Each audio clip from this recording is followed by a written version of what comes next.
ng Pilipinas. Oras Bishop Ephraim Fautagana, alas 4:09. Uy! Nakapag-break ka na ba? Nakapag-relax ka na ba? Saan ka man nagtatrabaho, mapa-opisina man o work from home o mula mismo sa pwesto, sasabayan namin ang break time mo. Sasabayan namin ng mga balita at komentaryo, mga panayam ng mga taong viral ngayon. DZRH Break Time!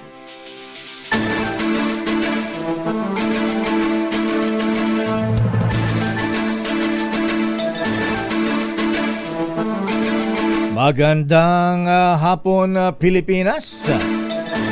Ako po si Deo Macalma. Ako naman, Thea Petro Corpuz.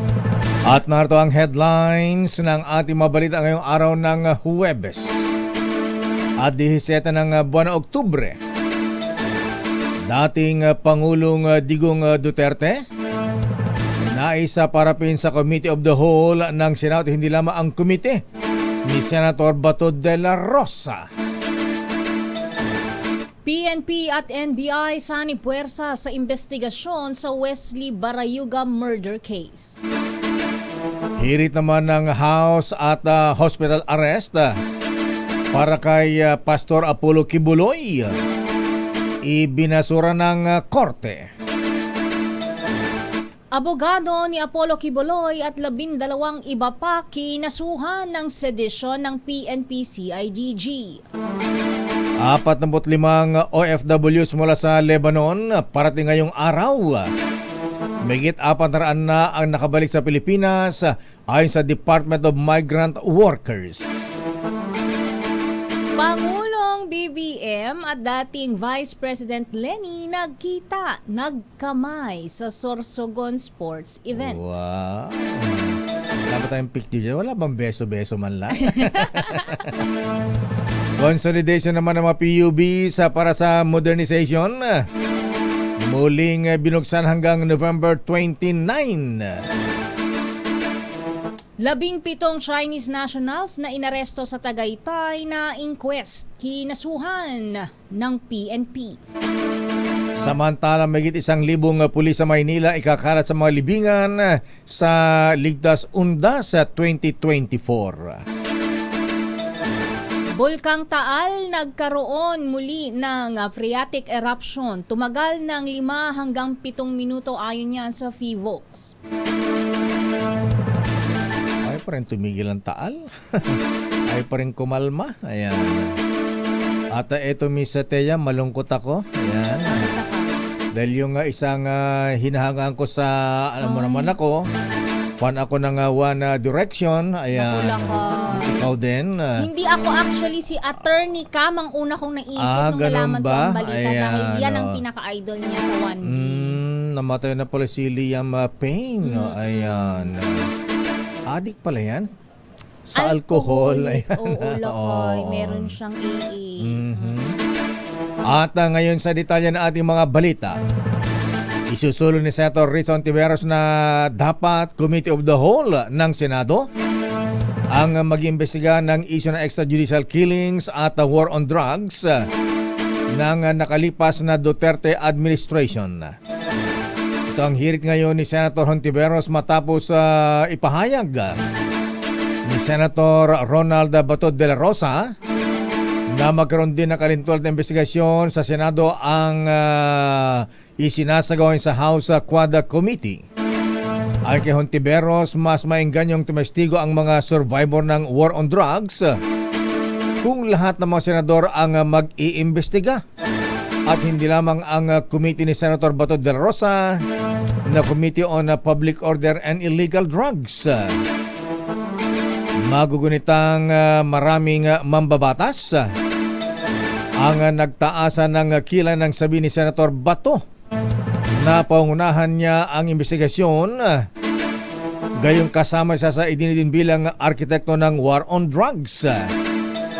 Narito ay sinabi ni Senator Bato na kapag natuloy ang kanyang investigasyon, ipapatawag niya ang dating Pangulong Digong Duterte. The order is dead or alive. Kaugnay ng balitang yan, posibleng magkaroon ng problema kung itutuloy ni Senator Ronald Bato de la Alam mo naman Rosa natin lang. ang bukod na investigasyon ng Senado sa issue ng war on drugs at extrajudicial killings ng nakaraang administrasyon. Sa programang 2x2 na Anthony Taberna at Jerry Baha, sinabi ni Senate Pro Tempore Jinggoy Estrada na hindi magiging kapanipaniwala ang investigasyon kung ang mangunguna dito ay siya ring itinuturo ng mga biktima ng war on drugs. Dahil dito, sinabi ni Estrada na mas makabubuti kung magkakaroon na lamang ng Committee of the Whole para pangunahan ang investigasyon.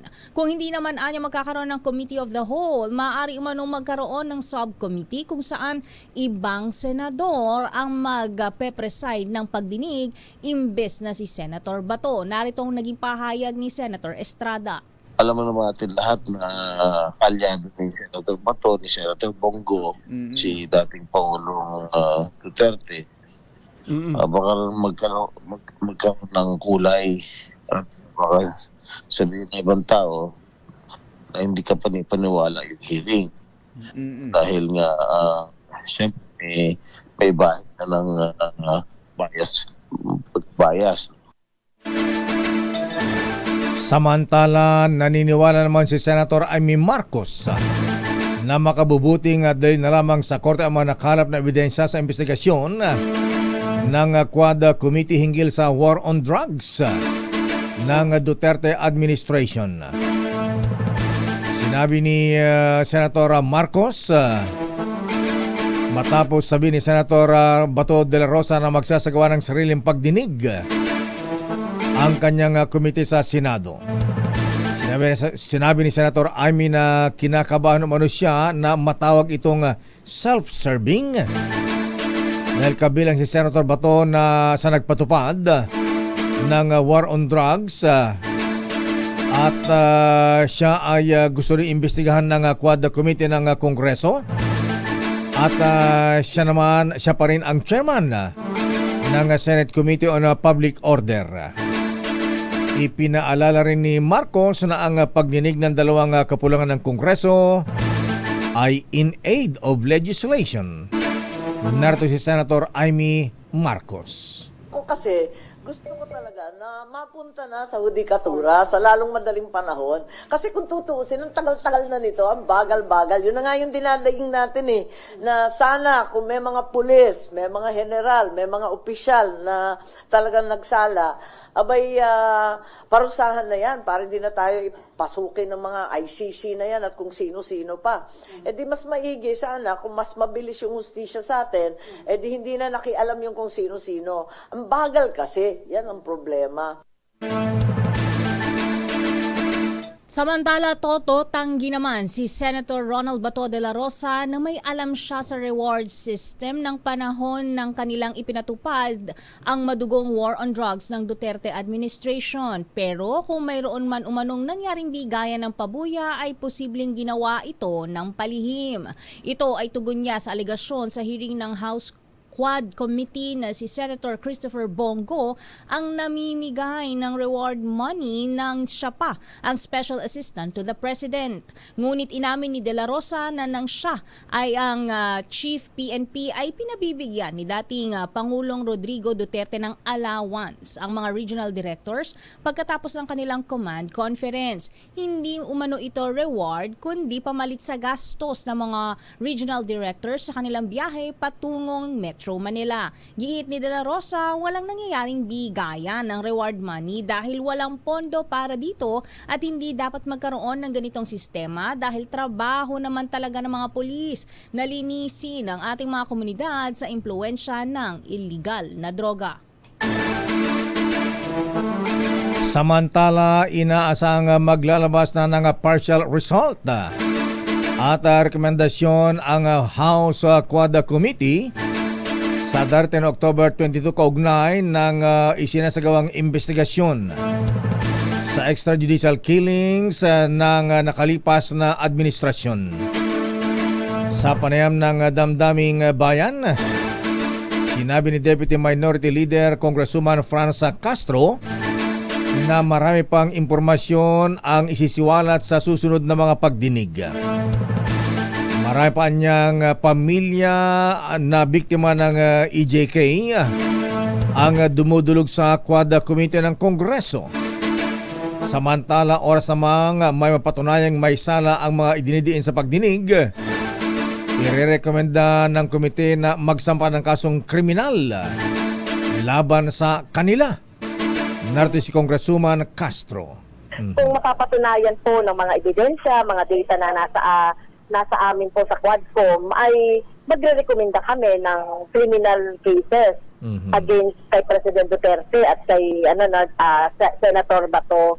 So yun naman po yung ginagawa natin. Noong last week, noong 16 po, nag-file na kami kasama, pinangunahan po ng mga chairman ng buo ng Quadcom yung pag-criminalize ng EJK.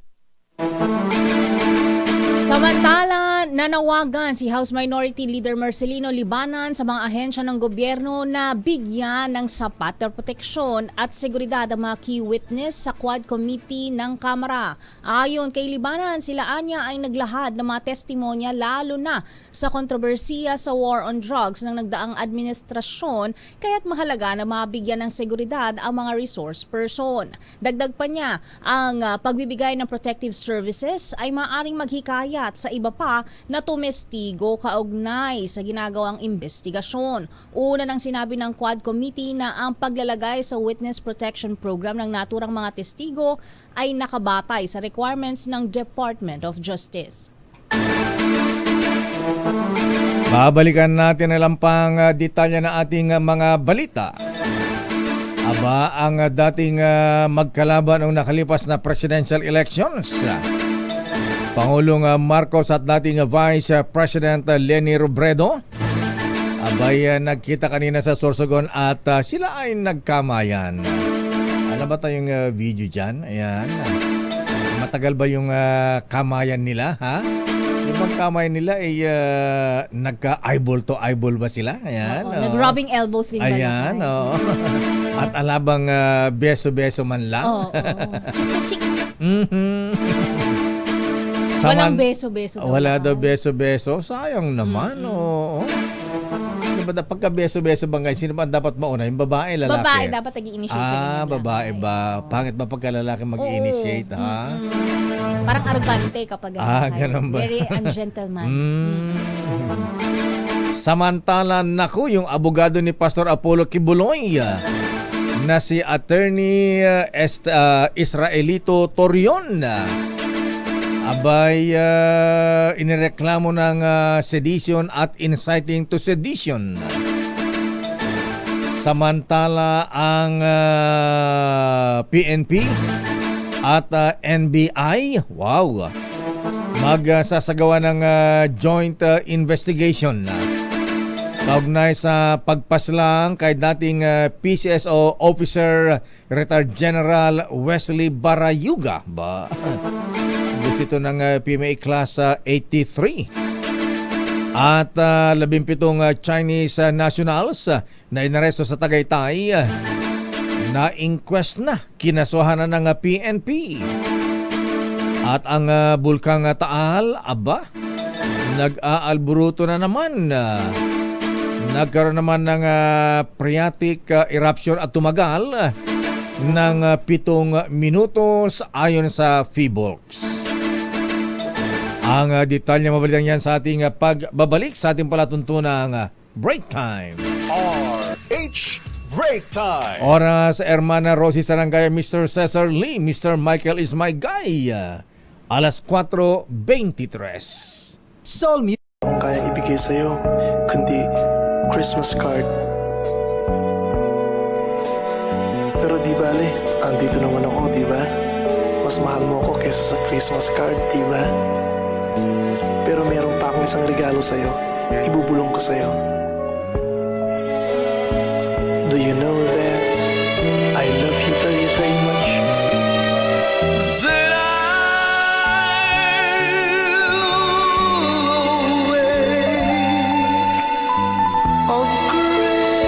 Christmas morning and find my stockings filled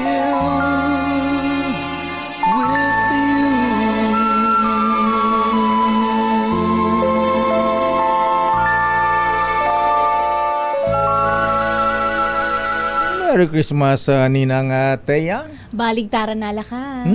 69 days na lang. 69 days na lang. Yes. Pasko na. Ang bilis ng panahon. Oras, Ninang Doktora Isa Suntay, Doktora Bengli at Doktora Evelyn Laureta. Sama natin si Ninong Dr. Alan Racho. Yan yung mga pagmamanuhan natin lakay. Oras ganap na alas 4:29. Pero bago ating mga balita, batiin ko rin itong isa pang ninong Miss Thea. Ang Apu Little President Lucas Bersamin. Ang ating Executive Secretary. 69th birthday na pala ngayon. Kita mo nga naman yan. 69 days before Christmas, 69th birthday pa. Matanda pa ni Lieutenant Rolando Agbayani ng Lawag City. Ayan. Na siya ay 71 na pala ngayon.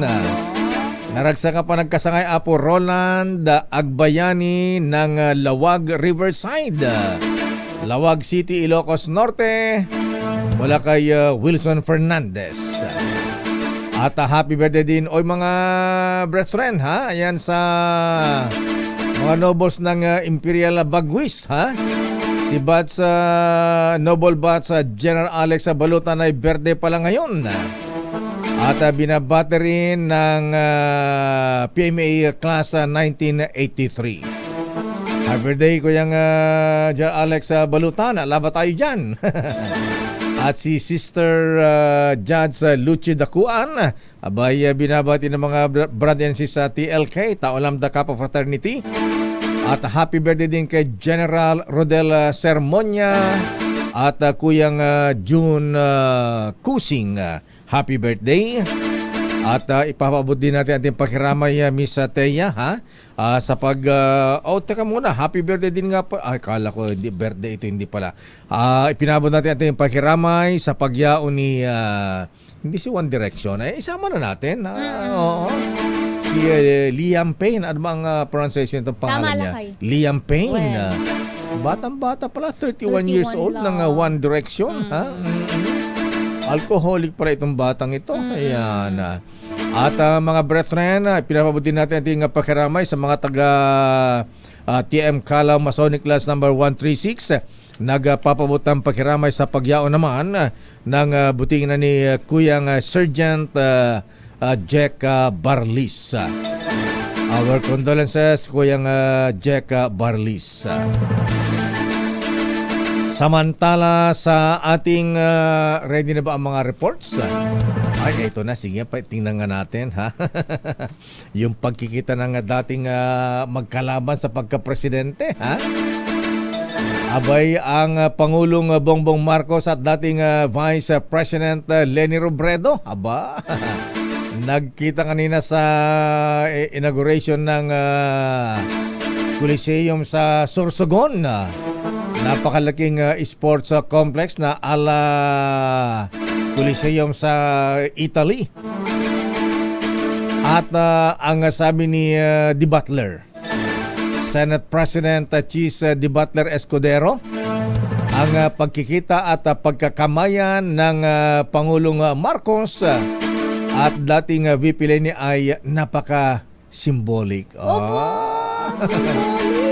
Bakit? Saksi ang The Butler. Alamin natin detalye mula kay Aris number 14. Let Narciso please come in. May video ba tayo? Let please come in. Miss Let.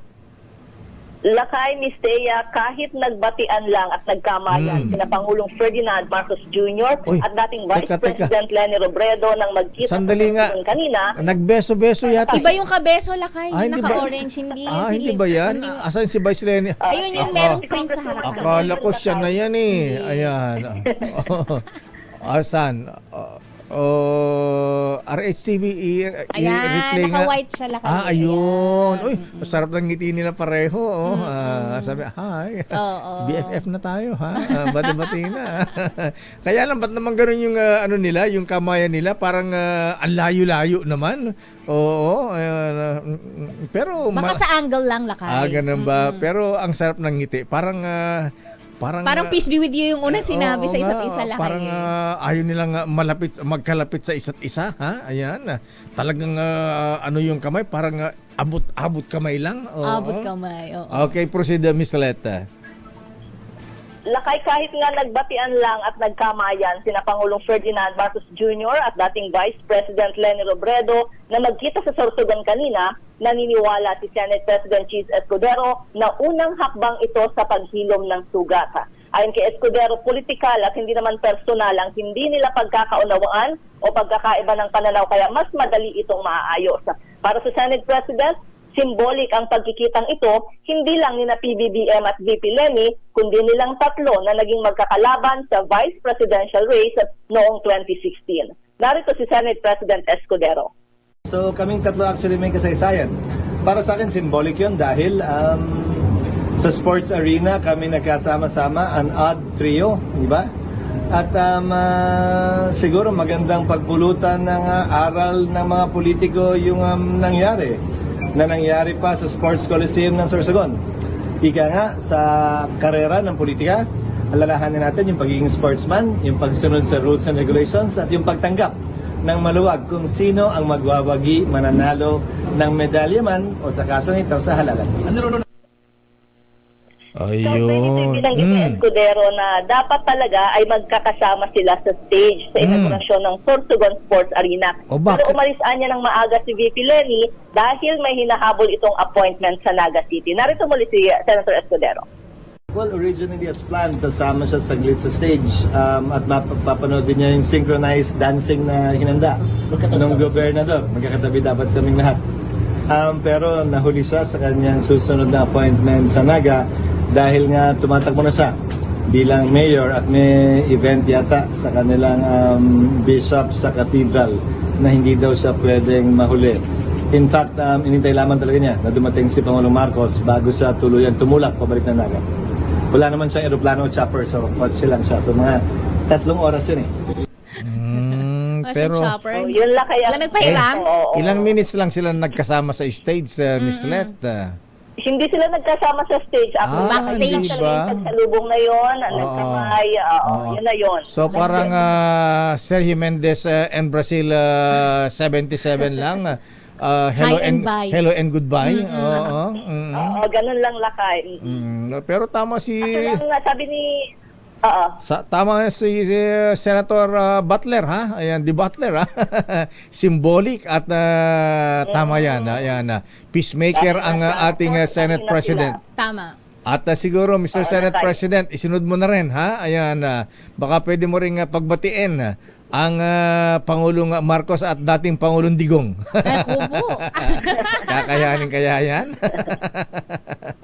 Ayan, hindi kaya ni Manong Chabit eh. Ayan, bigo ang Manong Chabit. Bigo lakay. Ayan, baka ang Senate President mas magaling na peacemaker. Ayan. Anyway, so ano ang mensahe ng Vice Presidente Leni? Wala ba sa statement sa pagkikita nila ng Pangulong Marcos? Oo, wala Ba't di nyo inambus? Ayan, Mabilis sa mga pangyayari. Oo, bira. Ay, actually, sabi ni SP Cheese, yung ibang bisita lakay, hindi na rin nga nahintay si Presidente, pero si VP Leni, hinintay niya talaga bago siya umalis. Talaga? Sinadya pala. Nag-effort lakay. So, naghintay ang VP Leni kay Pangulong Marcos, ha? Lakay, pero pagdating ni Presidente, kinailangan niya nang umalis dahil may hinahabol siyang appointment pa. Pero malaking bagay na yun na hinintay niya dumating ang Pangulong Marcos, nagkamay sila, at yung ngiti ni VP Leni, sarap ng ngiti niya. Tama lakay kasi, actually yun yung inaabangan doon yung pagkikita nila. Kasi ito, sabi ni SP Cheese ay ito yung unang pagkikita nilang tatlo mula noong 2016. Pero syempre, iba yung nagkikita sila ni Presidente, iba rin naman yung nagkikita sila ni VP Leni. Pero yung silang tatlo, first time. Mula noong 2016. Ang hina naman ni Senator Cheese tsaka yung audience, wala man lang kiss. Di ba? Wala lang kayo, hindi sila umabot na sa stage. Hindi, kahit sayang nga kahit doon lang sa nagkamay sila. Correct, Oo, di ba? Mga ganyan, mga kantsawan, kiss. Kung nandun ako, malamang lakay. Yun ang una kong gawin. Nagkahiyaan pala. First time lang. Palagi Lagi ko baka nga. sa susunod kung mayroon pa ulit. Pero nakatuwa, ang sarap ng ngiti ni Madam Vice President Lenny, ha? Ayan, kitang-kita yung ngiti niya na abot tenga, ayan, parang parang tantalizing eyes. Okay, maraming salamat, Miss Let. Ayan, sana simula na ng mga pagbati-bati ng mga magkakalaban sa politika. Ang kailangan natin yan ganyan. Pagkakaisa, unity, hindi away-away. Diyos Correct. ko. Oo, tama Lakay. Ayan. Sabi nga ni SP Cheese, dapat kapulutan ng aral ng mga Tama. politiko. Lalo na ngayon, nalalapit na naman ang Correct. halalan Lakay. Ayan. Dapat sports lang. Ayan. Kasi may mananalo at may matatalo talaga sa halalan. Tama. Ito sila, dito para sa DZRH. Una sa Pilipinas, una sa Pilipino. Sabi nga give love on Christmas Day. Oh, love. Isa pang report. Ito na nga at si Noche Kakas ay live na magre-report. Ganun ba? Oo. Asan? Para sa pagbibigay ng update sa Okay. pagdating ng ating mga OFWs mula Lebanon. Idetalye mga balita na mula dyan sa NAIA RH27 Noche Kakas Noche. Jackie, ito, nakatakdang dumating na ngayong hapon. Ang Jackie. Teya. Okay lang para mas bagets Lakay. Ganun ba? Katabi natin ngayon si Attorney Miliar, ang Repatriation Assistance Division ng OWA. At, okay, Hindi ko naririnig. Attorney, live tayo sa DCRH Worldwide kasama si Lakay Dea Macalma at si Miss Teya. Ilan po lahat ang darating ngayong hapon? Nandiyan na po yata. Parating na in few minutes. 47 po. 47 OFW. Okay, 47 OFW. So, ang ano ang magiging assistance ng ating pamalaan dito pag-uwi nila? Simula po doon sa shelter, pinuprovide natin sila ng pagkain, pinuprovide ng tulugan. Itong kanilang airfare ticket ay pinuprovide din po ng gobyerno. At dito naman po ay meron ding assistance ang ating gobyerno, ang DMW OWA ay magbibigay po ng total na 150,000. Ang DSWD, ang pagkakaalam po namin ay merong 20,000. Ang TESDA ay nagbibigay ng scholarship.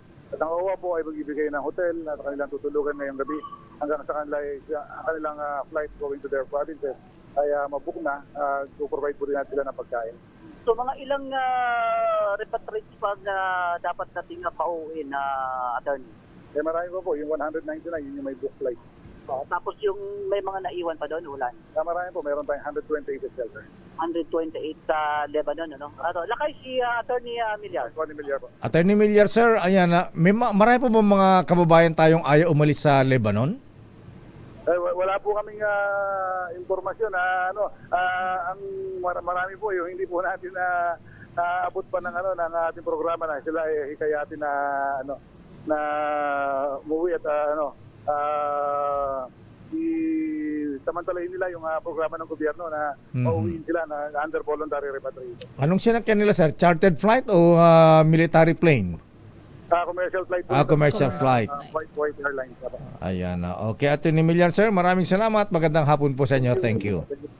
Yan, Lakay, si Attorney Miliar, ang head o ang director ng Repatriate Assistance Division ng OWA. RH27 na tiga DCRH. Una sa Pilipinas, una sa Pilipino. Maraming salamat, Noche Kakas. Muchas gracias at buenas tardes. War on Drugs investigation ng Senado hindi pa ungunahan ni Senator Bato de la Rosa ayon kay Senate President Chis Escudero. Aba, edi mainam. Ayan. So anong committee na lang yan, Raymond? Committee pa rin ba ni Senator Bato pero in the name of delikadesa, hindi siya ang mangunguna, ganun ba? RS number 28. Raymond at Paas, please come in. Raymond. Mayor at Mr. hindi si Senator Ronald Bato de la Rosa ang mangunguna kung sakali man na magkaroon ng investigasyon ng Senado hinggil sa war on drugs ng Duterte administration. Ayon kay Senate President Francis Chis Escudero, nag-usap na sila ni Senator Bato at pinagsabihan itong magiging self-serving ang dating kung siya ang mangunguna sa investigasyon. Hindi rin magandang magiging dating nito sa makasamahan sa komite at ganoon din sa publiko. Sabi ni Escudero, kakausapin niya sina Senator Bato at Senator Bongo nitong weekend upang pag-usapan ng iba't ibang options maliban pa sa konsultasyon sa iba't pang miyembro ng Senado. Una nito nagpahayag ng interes si Senator De La Rosa na magsagawa ng motu proprio investigation sa war on drugs bilang chairman ng Senate Committee on Public Order and Dangerous Drugs. Si Senate President Jesus Escudero ay nasa Sorsogon kasama sina Pangulong Bongbong Marcos. Narito si SP Cheese Escudero. Konsultahin ko ibang mga miyembro, pero nakausap ko na si Senator Bato kaugnay niyan. At ang sinabi ko sa kanya, anumang investigasyon na nais niya patungkol sa kanya mismo. At kay Senator Go, mas maganda siguro kung hindi sila mismo ang manguna ng komite ngayon para walang aligasyon na ito'y personal at hindi impartial at hindi fair. Yun ang haharapin namin siguro sa mga susunod na araw. Committee of the Whole, option yan. Pero tinitingnan ko rin ay iba pang komite na pwedeng mag-handle nito maliban sa komite ni Senator Bato. Si Senate President Chis Escudero.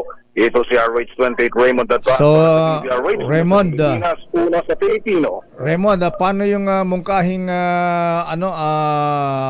Senate anong tatawag? Subcommittee na lang? Senate Committee of the Whole. Ayan, oo. Hindi ba obra yan? Isa daw sa mga option yan na pag-uusapan, Mayor. Ayan. Sige, di abangan natin. Pero, of course, ang kumpas niya nasa Senate President Raymond. Ayan. Oo, yun. At yun ang ating hintayin, Mayor. Okay, sige. At ano bang sabi ni Senator Bato at Senator Bongo?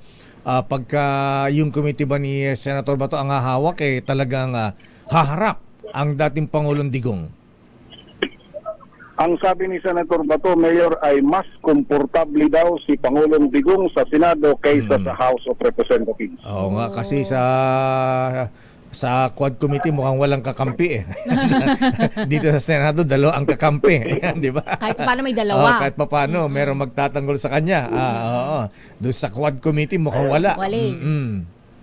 Ayun, tatlo naman sila dito sa Senate, Mayor, si Senator Robin. Oo nga pala, tatlo. Ayan, Senator Robin. Okay. Sige, abangan natin. Maraming salamat, Raymond. Balik sa inyo, Mayor at Ms. Taya. Maraming salamat, Raymond at Paz mula sa Senado. Ayan, Dong, anong masabi mo, Mr. President, sir? Ano, sir? Do not do drugs. Do not do drugs. Do not do drugs. Talaga, Dong? Human rights must work to uplift human dignity.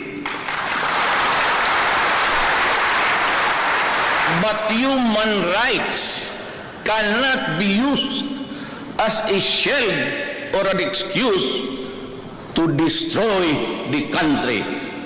The order is dead or alive. Samantala, panawagan na i-convene ng Senado bilang Committee of the Whole para imbestigahan ang war on drugs ng Duterte administration. Welcome sa Quad Committee. I-detalye mo RH12, Milky Rigonan. Manang Milky.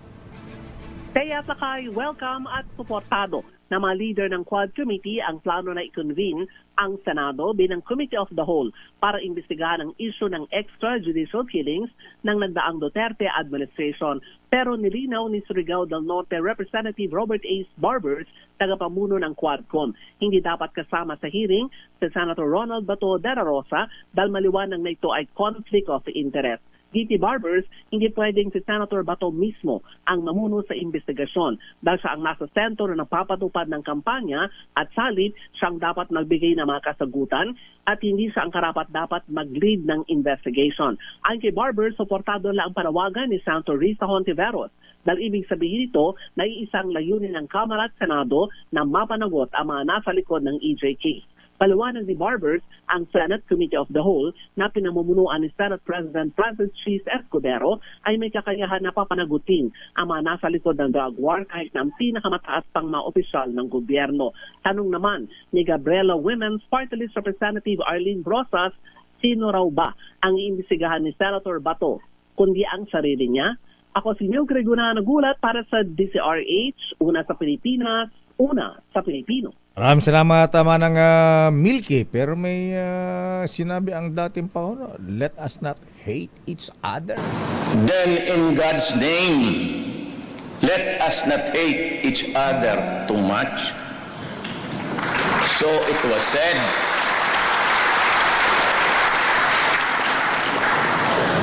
I say the same to you today. We will strive to have a permanent and lasting peace before my term ends. That is my goal. That is my dream. Di ba ano to? Impossible dream na kaya? Di naman sana lakay. Huwag naman. Ayan, sabi natin pwede ba? Let's give love on Christmas Day. Correct. Kaya lang sabi ng biktima ng EJK paano naman kami? Ayan, namatayan na kami. Ayan. Hindi na maibabalik. Yun lang.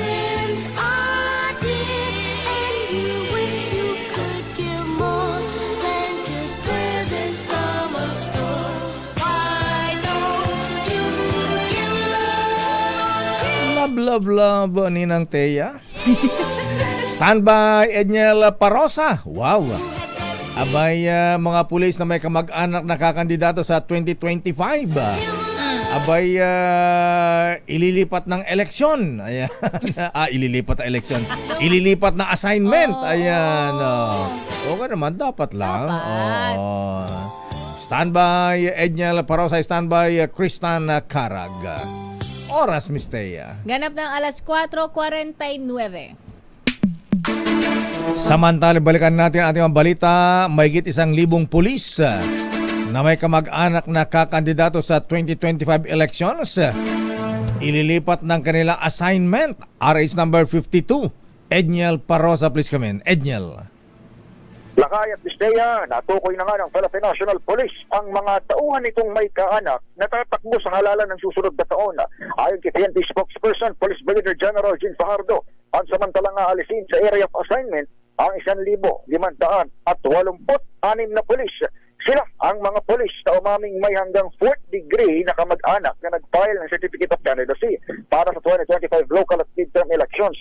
Siya nasabing bilang 1,308 na ang naisyuhan ng relief order at nailipat na sa ibang lugar. Pinakamaraming na transfer sa Cordillera na may 180 na pulis, sinugdalang Region 9 na may 144 at Bangsamoro na may 122 pulis.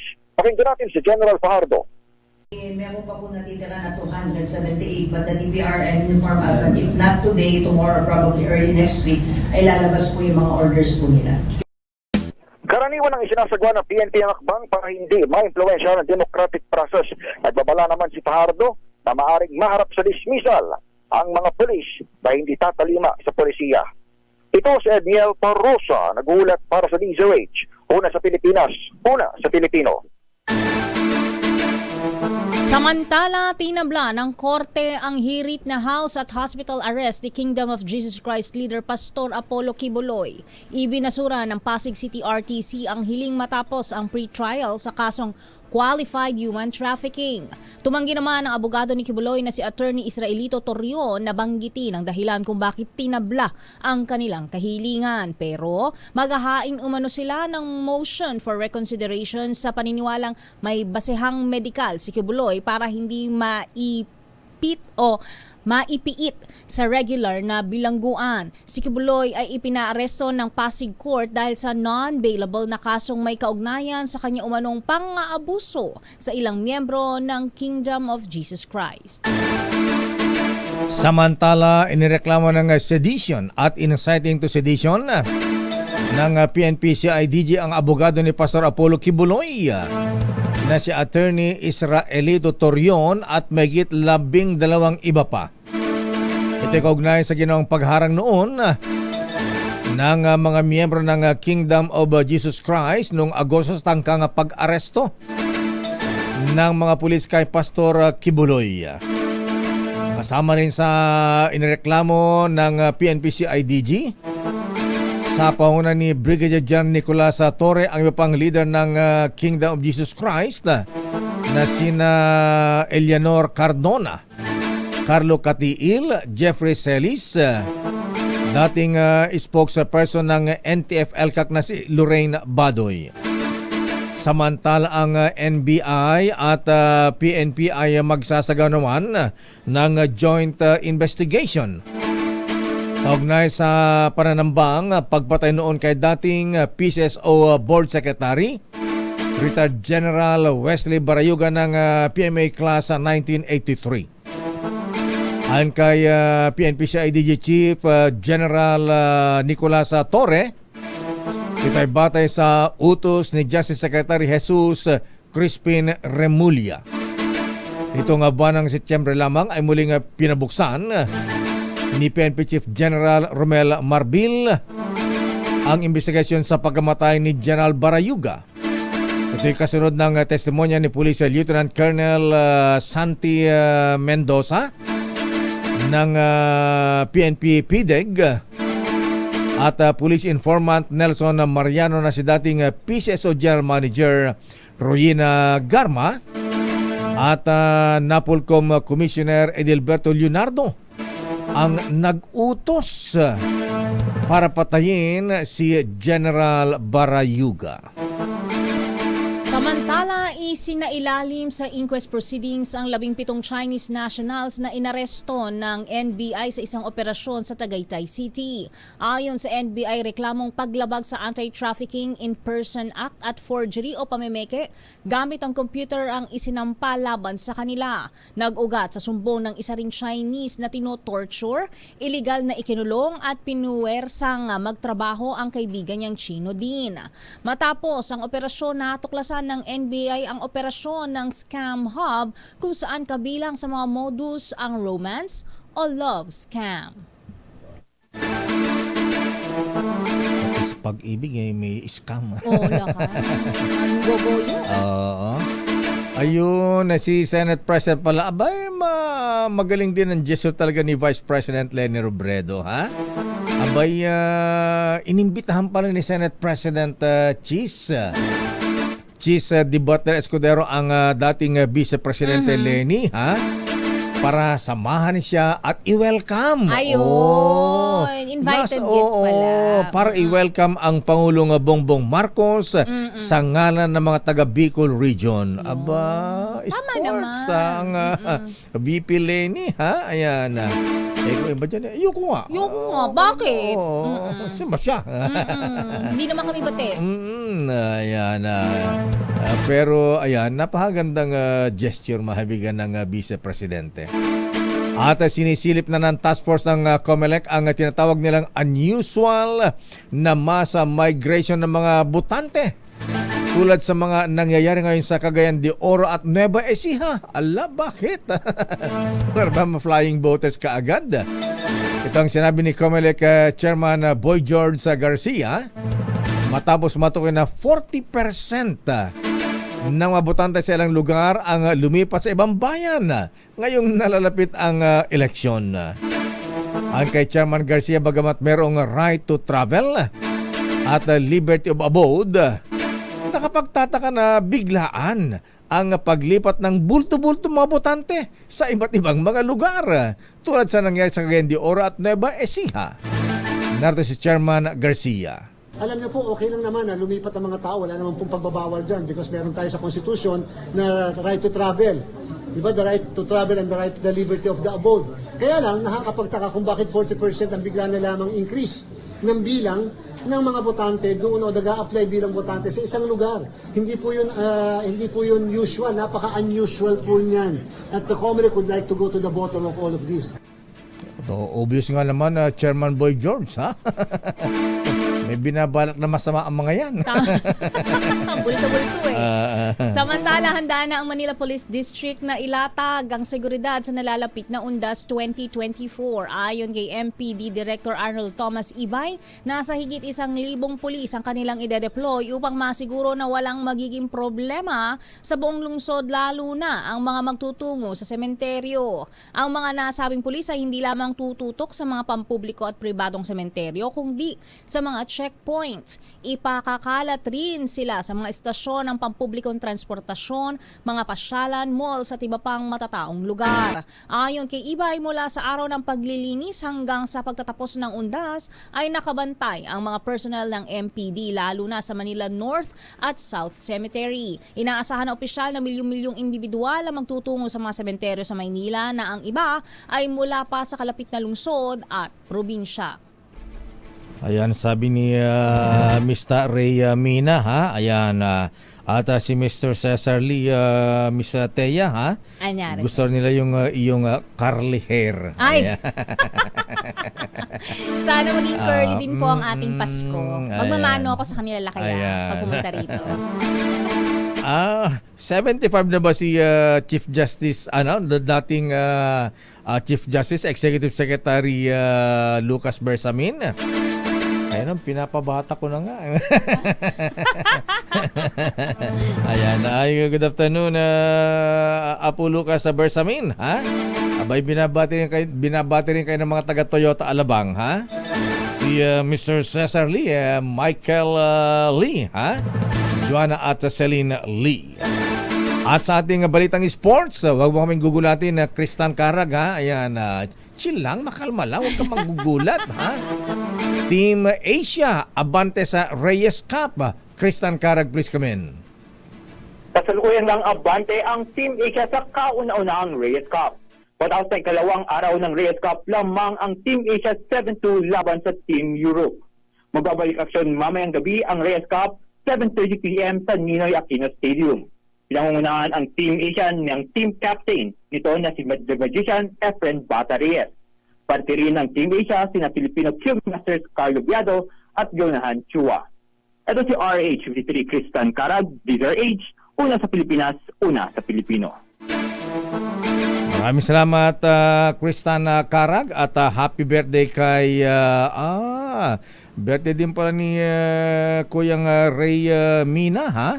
Ang worshipful master ng Timpuyog Masonic Lance, number 343 ng Ramon Isabela. Aba, naragsak ka pa nagkasangay ko yung Mr. Ray Mina, ha? Ala ba tayong vitamin E dyan, ha?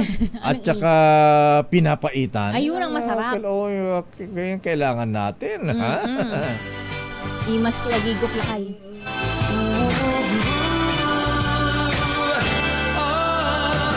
Christmas is just around the corner. Ay, Pasko na. Ay, mga employers, ha, magkakalimutan, kaya kami may countdown para wag makalimutan yung bonus at 13-month pa ng employees natin. Para ma-remind ba kayo, no? 69 days, meron pang 69 days para mag-prepare. Yes. At sana ayan, walang bawian. At yan ang kabuhan nating palatuntunan ng break time. Ako po si Deo Macalma. Ako naman, Thea Petro Corpuz. Antabayanan, mga balansyadong balita. Chairman of the Board, Henry Uri, at Miss Kay Karen Oyong, Filipino citizen, at hindi po Chinese spy. Bye-bye. Ingat. Stay safe. Oras 5:05.